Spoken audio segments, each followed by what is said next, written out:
اگلا سوال ہم سے پوچھا ہے محمد طارق مسعود صاحب نے. آپ سوال کرتے ہیں مفتی صاحب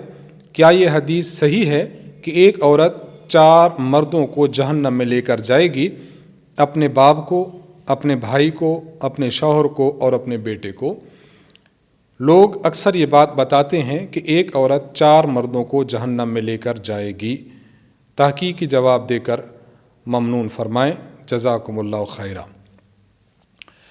دیکھیے، جہاں تک آپ نے جو بات پیش کی ہے تو ہمیں بہت زیادہ تلاش کے باوجود یہ روایت نہیں مل سکی. ذخیرہ احادیث میں اس مفہوم کی کوئی ایسی روایت موجود نہیں ہے کہ عورت 4 بندوں کو جہنم میں لے کر جائے گی، اس لیے ایسی بات کو بیان کرنے سے تو احتراز کرنا چاہیے.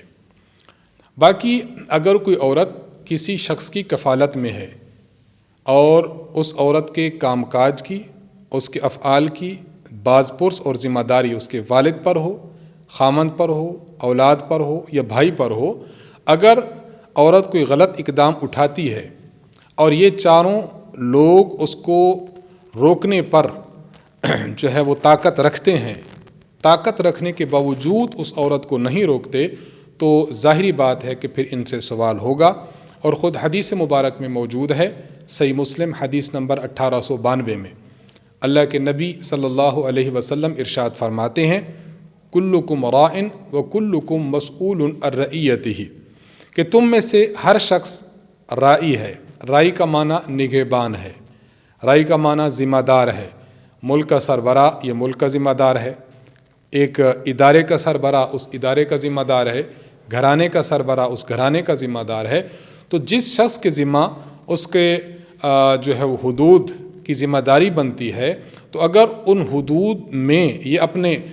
ذات اور اپنی ذمہ داری کو نہیں نبھاتا، مثلا ایک عورت غلط کام کر رہی ہے باوجود کہ اس شخص کی رعیت میں ہے اور یہ اس کو منع بھی کر سکتا ہے لیکن پھر بھی منع نہیں کرتا، تو ظاہری بات ہے اس شخص سے باز پرس ہوگی. تو باز پرس ہونے کا معاملہ یہ بالکل الگ ہے جو حدیث میں واضح طور پر ہے، لیکن ایک عورت 4 مردوں کو جہنم لے جانے کا سبب بنے گی، ان الفاظ کے ساتھ کوئی حدیث موجود نہیں، لہٰذا ان الفاظ کے ساتھ حدیث بیان کرنے سے احتراز کرنا چاہیے.